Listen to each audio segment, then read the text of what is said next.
Reconnaissez-vous le quartier?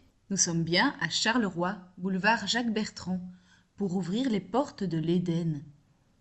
Il porte bien son nom, ce centre culturel, car c'est bien le paradis des arts vivants, et des plantes aussi.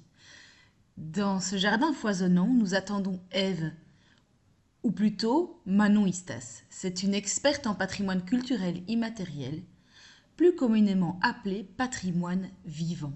En effet, nous parlons, mangeons, chantons, dansons, pratiquons, vivons le PCI sans nous en rendre compte, ou alors en pensant tout connaître de lui. Afin d'en savoir plus sur celui-ci au sens large, Manon nous accueille donc ici. Elle répondra à toutes nos questions, car oui, il y en a beaucoup. Bonjour Manon, nous vous accueillons aujourd'hui parce que vous êtes une personne précieuse et connaisseuse en termes de PCI. Mais avant de décortiquer ce drôle de mot de 3 lettres, parlez-nous un peu de vous.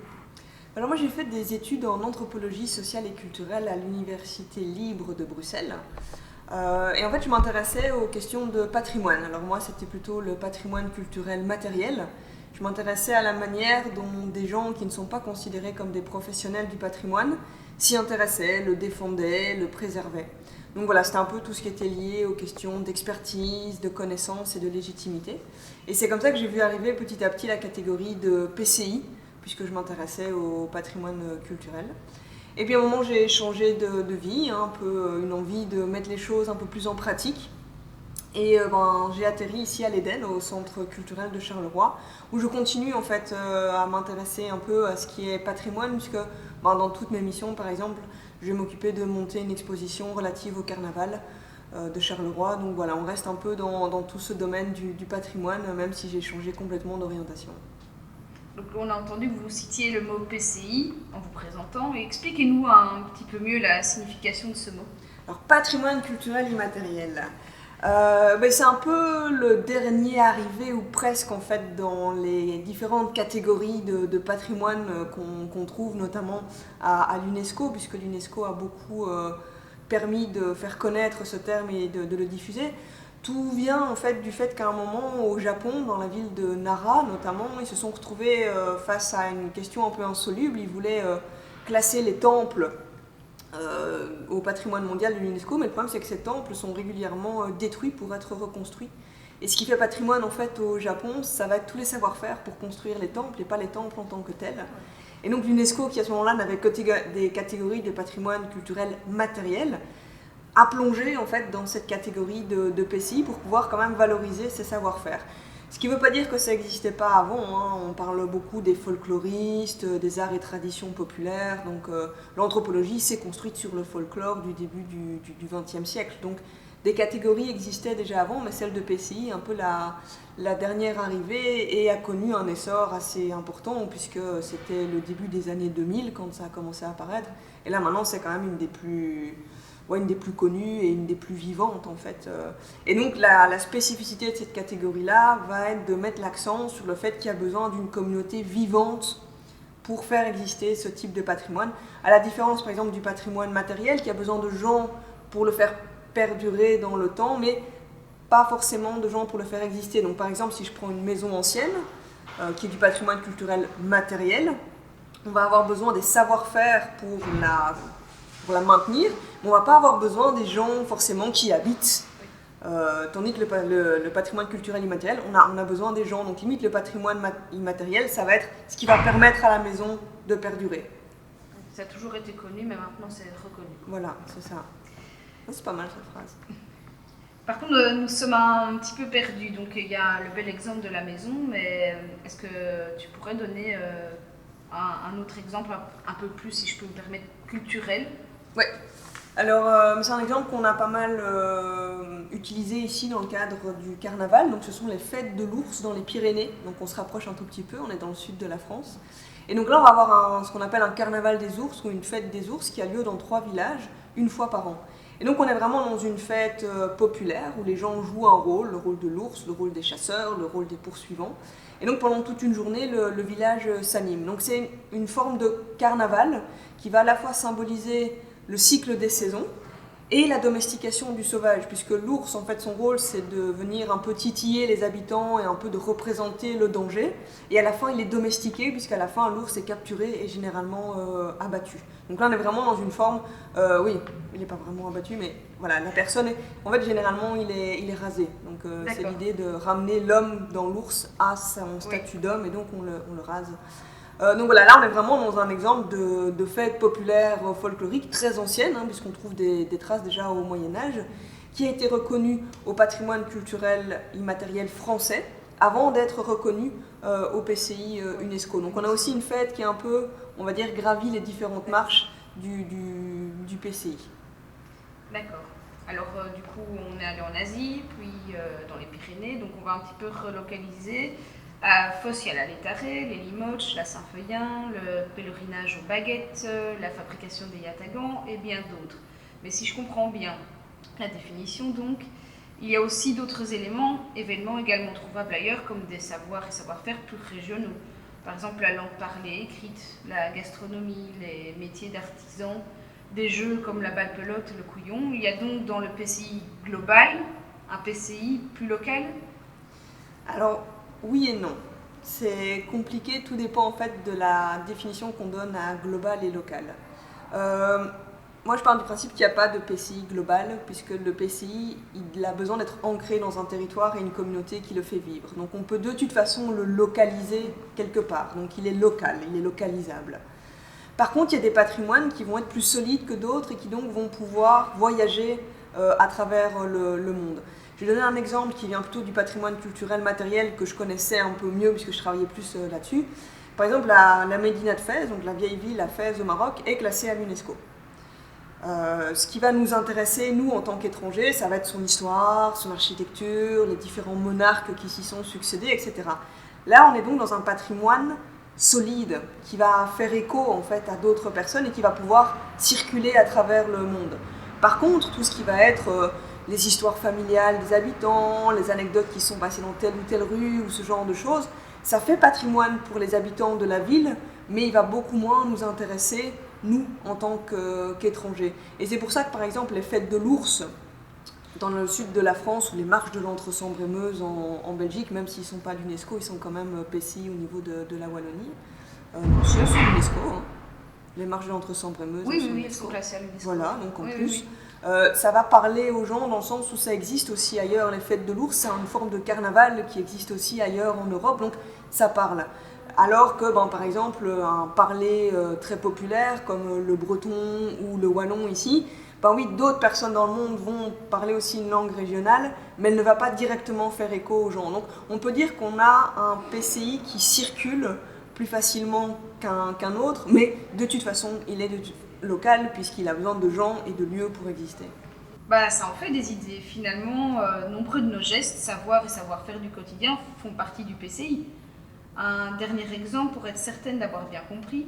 Le simple fait de continuer d'utiliser la recette de ma grand-mère pour faire ma tarte aux fraises, recette qu'elle a elle-même reçue de sa maman, c'est bien du PCI.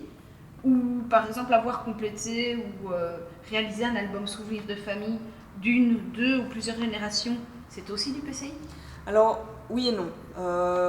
Pour qu'il y ait patrimoine, en fait, il faut qu'il y ait une reconnaissance en tant que patrimoine. Donc si la personne qui effectue ce geste le reconnaît en tant que patrimoine, oui, alors on peut le considérer comme étant du patrimoine. Si on est plutôt dans des traditions familiales ou des souvenirs, la question peut se poser. En fait, c'est vraiment la question de la reconnaissance, et là on est vraiment dans une question qui est très importante, de la reconnaissance d'un élément comme ayant la qualité de patrimoine. Alors là, ce sont deux termes importants, c'est reconnaissance et qualité. Je reviens avec mes maisons de la Médina de Fès, comme ça on a un exemple un peu continu, même si on n'est pas dans du PCI. Mais les maisons, donc elles sont classées par l'UNESCO comme étant du patrimoine culturel matériel, pardon. Mais les gens habitent dedans. Donc avant tout, c'est une maison dans laquelle on vit, qu'on doit entretenir comme étant une maison confortable, etc. Donc la qualité patrimoniale, c'est pas parce que l'UNESCO a dit c'est du patrimoine que les gens vont d'office le reconnaître comme étant du patrimoine. Donc ça, c'est une première chose par rapport à la reconnaissance. C'est pas parce qu'on a une instance internationale qui est passée par là que c'est directement reconnu. C'est un peu différent avec le PCI, puisqu'avec le PCI, on est directement sur des gens Et donc on a une communauté qui a dû faire vivre le dossier pour être reconnu. Donc on a directement une reconnaissance par les individus. Pour en revenir à la recette, donc savoir si c'est vraiment du PCI ou pas, déjà il faut être plusieurs en fait à reconnaître cette chose-là comme étant du patrimoine, parce que si vous êtes tout seul ou toute seule à faire la chose, bon voilà, ça a finalement peut-être peu d'intérêt. Donc voilà, il y a l'idée de reconnaissance d'une qualité patrimoniale et il y a l'idée de faire collectif autour de cet élément. D'accord. Et est-ce que le PCI doit absolument être vivant de nos jours, ou est-ce qu'il y a du PCI qui appartient uniquement au passé? Alors si c'est du PCI qui appartient au passé, il a disparu. Le PCI par définition a besoin de gens et d'endroits pour vivre, donc tout PCI est vivant et présent. S'il est passé, c'est qu'il a disparu, et à partir de ce moment-là, il a plutôt sa place au musée. Voilà. Après, il y a des gens qui essaient de le faire revivre, hein. Il y a toute une discussion notamment pour savoir si les groupes de reconstitution historique, donc qui vont reconstituer la période romaine ou la période du Moyen-Âge, est-ce que c'est du PCI ou pas? Il y en a qui le font avec différents degrés de scientificité, mais à un moment, on peut considérer qu'on fait revivre une espèce de patrimoine qui a été perdu. Mais voilà, là, la question se pose vraiment. Il n'y a pas de réponse catégorique. Ça reste toujours une question, il Oui. n'y a pas encore où il n'y aura peut-être jamais de théorie là-dessus, Claire.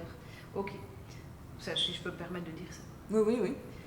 On voit souvent aux infos des polémiques quant à des changements de costumes, par exemple, on en parlait dans des festivités ou des variations de tracés dans certaines marches, on parlait des marches de l'Entre-Sambre-et-Meuse, ou encore des évolutions de dénomination, de lieux d'objets, de lieux ou d'objets, l'ouverture à la mixité de certaines organisations qui étaient au départ unisexes, ou des éliminations de certains éléments dans le folklore parce qu'ils ne correspondent plus aux normes ou au code actuel.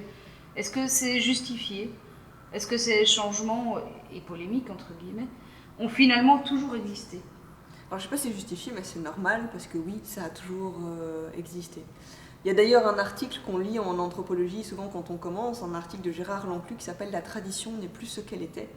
Et où justement le but de l'article est de dire que si la tradition ne bougeait pas, elle mourrait. Et donc il y a vraiment cette idée de changement permanent. Après, les polémiques surgissent souvent une fois, et ça a été dit, une fois que c'est codifié ou normalisé. Généralement, une fois qu'un patrimoine est mis par écrit, il y a quelque chose par rapport à quoi le juger ou l'évaluer, et donc forcément les réticences au changement sont d'autant plus fortes que la tradition a été mise par écrit. Donc, mais cela dit, cette mise par écrit, on peut prendre le carnaval de Binche par exemple en Belgique, donc il y a une codification du rôle du gil qui entraîne une situation de domination et d'exclusion. Donc cette mise par écrit peut entraîner ces situations-là et l'objectif est de pouvoir les remettre en question. Je vais prendre un autre exemple qui est celui du sauvage date, puisque la Ducasse date a été enlevée de la liste du patrimoine mondial de l'UNESCO pour des questions éthiques. En fait, quand on se remet dans la catégorie du sauvage, elle existe depuis très longtemps, notamment dans les carnavals et d'autres fêtes en Belgique. Au début, le sauvage, c'était plutôt l'homme des bois, ou la personne qui, on ne savait pas trop si elle était humaine ou animale, ou humaine ou végétale. Et on en a toujours des exemples, en fait, dans nos fêtes. Par exemple, il y a l'hommière, qui est au Doudou à Mons, est une figure de l'homme sauvage, en fait. Il s'avère juste qu'avec les grandes découvertes, la figure du sauvage a changé et est devenue l'Indien d'Amérique du Nord ou l'Africain d'Afrique. Et donc le sauvage de la Ducasse date est en fait une figure du sauvage qui a probablement évolué, mais qui à un moment s'est arrêtée dans la figure de l'Africain. Donc elle est amenée à évoluer de toute façon. C'est juste pour remettre ça dans un contexte plus historique. C'est pas des gens qui un matin se sont dit on va prendre un noir, une personne noire, et on va se moquer d'elle. C'est vraiment inscrit dans une histoire de lien au sauvage, et les fêtes de l'ours en font partie. L'ours représente le sauvage dans une fête populaire. Et donc, ce qui n'empêche que ça amène quand même des tensions et des questions de domination et d'exclusion, puisque est-il toujours normal actuellement d'avoir une personne de type noir qui est un peu moquée dans le cadre d'une festivité? Voilà, là la question, elle se pose. Mais d'un côté, c'est important de le remettre dans une histoire longue, et d'un autre côté, c'est important de voir aussi que la mise par écrit de certaines traditions ont entraîné un peu le fait qu'elles soient un peu figées parfois. Ce qui n'empêche qu'elles changent, mais du coup, ça va peut-être prendre plus de temps. Mais j'ai vu il n'y a pas longtemps qu'à Fos, Voilà, au Létaré, ça a quand même pas mal changé, puisque les chinelles se réécrivent maintenant aussi au féminin. Donc voilà, c'est pas impossible, mais généralement ça met plus de temps. Oui, et comme tu dis, ça se réécrit en fait, elles avaient déjà été présentes, et beaucoup de polémiques au final, ça s'est très très bien passé. Tu as dit plusieurs fois dans tes réponses que donc, le PCI était protégé par l'UNESCO.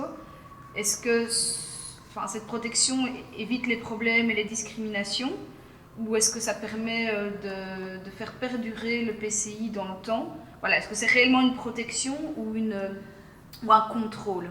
Alors c'est pas vraiment... Alors ça permet une protection, mais ça n'évite pas les discriminations, puisque généralement en fait pour être reconnu PCI, donc d'abord au niveau national et puis au niveau international, il faut mettre par écrit. Et la mise par écrit va généralement automatiquement générer des processus d'exclusion et de discrimination. C'est ce qui est arrivé aussi avec la fête de l'ours au niveau des Pyrénées en fait. Ça exclut une partie de la population de la fête et ça inclut d'autres personnes. C'est un phénomène qui est tout à fait normal. Mais donc le fait que ça soit reconnu par l'UNESCO ne va pas éviter cela. Par contre, ça va permettre de faire perdurer dans le temps, parce que généralement, une fois qu'il y a cette reconnaissance et cette mise par écrit reconnue comme étant légitime, etc., les gens vont avoir d'autant plus envie de la faire vivre et donc de la faire durer dans le temps. Donc parfois l'UNESCO en fait c'est un peu à double tranchant en fait. Le fait de reconnaître va permettre de faire durer, mais va aussi de facto exclure une partie des gens. Ça c'est... Jouons aux avocats du diable, est-ce que l'UNESCO a donc toujours bien fait son boulot? Non, mais c'est normal. En fait, il faut se mettre en tête que l'UNESCO, c'est une immense arène politique. C'est pas simplement des gens passionnés de patrimoine qui vont le protéger, c'est une arène politique et diplomatique. Et donc, il y a énormément de tensions qui s'y retrouvent. Et donc, parfois, il y a certaines choses qui se retrouvent classées alors qu'elles ne le devraient pas, et inversement. Donc déjà, il faut se mettre ça en tête. C'est une arène politique et diplomatique, l'UNESCO. Donc c'est pas simplement pour le bien du patrimoine. A contrario, heureusement, l'UNESCO est quand même une institution qui a été créée pour promouvoir la paix à travers le monde. Donc sa politique de base, quand même, de reconnaissance du patrimoine, va être de favoriser la paix et donc d'éviter au maximum les tensions. Donc elle fait bien son boulot, mais elle le fait d'une manière où elle est de toute façon liée à des questions politiques et diplomatiques auxquelles elle ne peut absolument pas échapper. Et ça, je pense, ça paraît tranchante. Oui, voilà. Moi, je me souviens, par exemple, quand j'ai commencé à travailler sur le patrimoine matériel, la liste des biens a augmenté, mais de manière exponentielle en quelques années, en fait. Et on se rendait compte que c'était la France, l'Italie, soit des pays occidentaux et donc plutôt à l'aise, qui classaient de plus en plus de biens. Mais qu'est-ce qu'on faisait des autres? Et donc, il y a une légère interdiction de ces pays-là de proposer de nouveaux biens. Et c'est pour ça que maintenant, par exemple, en France et même en Belgique, ils ont la stratégie de faire des classements collectifs. Donc on va classer les beffrois, on va classer les fortifications Vauban. Comme ça, il y a quand même ce côté où ils peuvent proposer des biens, mais ils ne sont plus, on va classer telle église ou telle cathédrale, quoi. Donc, mais tout ça, c'est vraiment des relations diplomatiques et politiques dont il faut tenir compte quand on se demande pourquoi tel bien est reconnu et pas tel autre, en fait. Au-delà du fait que c'est assez solide, comme je disais tout à l'heure, que pour pouvoir intéresser plein de gens, en fait, il y a des diplomates aussi qui décident de ce qu'ils retrouvent finalement à l'UNESCO. Le PCI n'est et ne sera jamais figé. Il évolue constamment en fonction des attentes et des besoins des sociétés ou des gens, ou encore en fonction des événements historiques. Est-ce que c'est juste? Oui, vraiment, tout à fait. On est vraiment sur des gens qui le font vivre. Et donc, je dirais même que parfois le PCI a un temps de retard par rapport aux changements en cours. On le sent avec la place des femmes dans le folklore. On est un tout petit peu en décalage, mais on est quand même dans quelque chose qui est en train de changer. Donc, très clairement, le PCI, c'est l'ère de son temps, quoi. On parle dans chaque commune d'individus qui se considèrent un peu comme les connaisseurs, les détenteurs du PCI de leur localité. Mais finalement, y a-t-il des vrais ou des faux transmetteurs? Est-ce que le fait de faire évoluer les choses fait mourir le PCI, comme le soutiennent certains? Alors non, je pense pas. Et encore une fois, on en revient à cette mise par écrit qui va porter certaines personnes comme étant légitimes ou non dans le fait de faire vivre et transmettre le PCI. Et là, ça se passe même au niveau du patrimoine culturel matériel, mais moi là, vraiment, là où je trouve que c'est intéressant et ce qui est essentiel avant tout, c'est le côté de la reconnaissance. Si quelqu'un reconnaît quelque chose comme faisant partie du patrimoine culturel, qu'il soit matériel ou immatériel, cette personne a sa place de toute façon pour le faire vivre. Et en effet, parfois ça déplaît à certains, ça c'est assez logique. Mais voilà, non, il n'y a pas de bons et de mauvais transmetteurs à partir du moment où il y a une reconnaissance qui est faite. On entend aussi souvent des personnes qui se disent en dehors de tout ça, on l'entend souvent dans la rue ou après les festivités, parce qu'ils ne participent pas au carnaval ou aux marches ou à tout autre événement collectif culturel. Est-ce qu'il y a donc réellement deux camps, ceux qui vivent le PCI, qui le font vivre, et ceux de l'autre côté qui ne le vivent pas? Ça, c'est compliqué de répondre à cette question. Je pense que de toute façon, par les vies qu'on mène, on est à un moment donné, on trempe dans du PCI, qu'on le veuille ou non. Après, encore une fois, je reviens avec cette question de la reconnaissance. Nous, ici, par exemple, je prends l'exemple du carnaval de Charleroi, qui n'est pas reconnu PCI, mais qui est une festivité folklorique. Il y a des gens qui viennent simplement pour boire des coups, voir des amis, et puis le reste, ils s'en foutent. Mais il y en a d'autres qui viennent vraiment pour vivre une tradition et un folklore. Et tous ces gens-là se retrouvent dans la même configuration, dans la même situation. Je trouve que l'avantage du PCI, justement, est, dans ce cas-là, de n'exclure personne. On peut le vivre si on le reconnaît, mais on peut aussi le vivre même si on ne le reconnaît pas, en fait, comme étant du PCI. Il n'exclut pas, en fait, ceux qui ne le reconnaissent pas. Et ça, c'est quand même un point très très important comparé au patrimoine culturel matériel, qui parfois est beaucoup plus élitiste et implique d'avoir des connaissances, un lien particulier avec la chose pour pouvoir être reconnu. Le PCI, ça, ils s'en fout. Le PCI paraît être un mastodonte large, multiple, diversifié, parfois même imprécis ou très précis, et pourtant il est fragile. Quels sont les engrais que nous puissions lui apporter pour qu'il continue à fleurir? Déjà, c'est justement la transmission et le fait d'en parler au plus grand nombre de gens. Ça, c'est vraiment quelque chose d'important, que des gens passionnés et qui vivent pour du PCI puissent le dire au plus large nombre, ça c'est important. Donc il y a déjà ce côté-là, et par divers canaux, pas forcément les mêmes personnes, et pas forcément en écrivant un livre, mais que toute personne qui se sent concernée par un PCI puisse le diffuser autour d'elle, ça c'est un premier point. Et le deuxième, mine de rien, c'est la jeunesse en fait, ce sont les enfants. Et donc, entre guillemets, c'est un peu comme Obélix, au plus tôt on tombe dedans, au plus il paraît normal, et ouais, juste normal de le faire perdurer. Et si tu devais créer un slogan, ou en choisir un pour le PCI, lequel est-ce que tu dirais, tu transmettrais? Je vais reprendre le truc un peu d'Obélix, je dirais PCI un jour, PCI toujours, parce qu'une fois qu'on a mordu à l'hameçon, je pense que c'est vraiment difficile de s'en décrocher, et même si c'est pas toujours par rapport au même objet de patrimoine, mine de rien, on est quand même toujours dedans. Moi, j'ai arrêté ma carrière à l'université, et de manière assez simple, évidente, je suis rapidement retombée dedans, ici en travaillant à l'Éden, donc je pense qu'une fois qu'on est mordu, on ne démord pas. Encore merci Manon pour ta patience, ta sympathie et ton expertise en la matière, ou devrais-je dire en les matières. Et voilà quelques questions et mystères enfin élucidés. Les points sont donc remis sur les i, tout en sachant qu'ils peuvent encore être déplacés, puisque ce patrimoine est avant tout vivant, mouvant. N'hésitez pas à nous partager vos témoignages du patrimoine qui sculpte nos traditions et dessine nos évolutions. À très bientôt!